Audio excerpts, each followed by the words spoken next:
হুজুরে এত তেড়া কেতে কথা করলি সে ওনার আগেই তেলে বেগুনি জ্বলি সকাল সকাল দোকান খুললি তো ভালো হয়।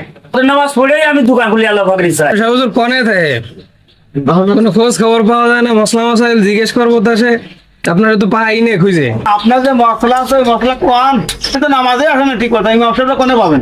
এরা তো খোঁজ খবর পাই নে, দুনিয়া সব বিপদ আপদ আমার উপর দিয়ে কি এত্তি যায় কোন দিন আমি তো বুঝি নে। আল্লাহ কি খালি আমারে সহি দেয় না? এই যে বুইতে সাত দিছি, সাত দেওয়ার পরেই পানি এলো, সব নষ্ট হয়ে গেল।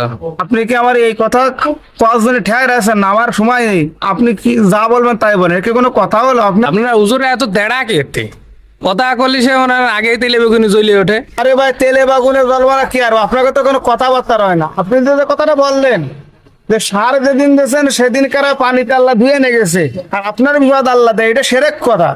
তেলে বাগুনে জলবো না, কি কথা বলবো বলেন?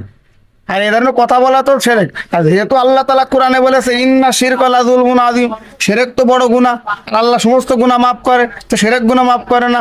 আপনি নিজেই সেরেক গুনাহ করতেছেন, আর একজন আলেমের সাথে কথা কেমন বলতে এটাও জানেন না, আপনার সাথে কেমন কথা বলে বলেন? তাছাড়া বড় কথা কি, আপনাদের মতো কিছু কিছু লোক যে ধরনের কথা বলে তাতে অনেক সময় ইমানও হারায় যায়।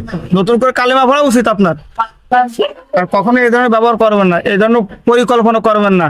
অনেকে বলে কি জানেন, আমার ছেলে এটারে আল্লাহ নিয়ে গেল, বিপদ আপদ আমার গাড়ি পরে, মুসিবত আমার পরে, আল্লাহ আমার ছাড়া কারোর দেহে না। এই যে যত কথা, এই সমস্ত কথাগুলো কিন্তু শিরক। আর এই শিরকের কারণে আল্লাহ তাআলা কিন্তু এই শিরক গুনাহ মাফ করেন না।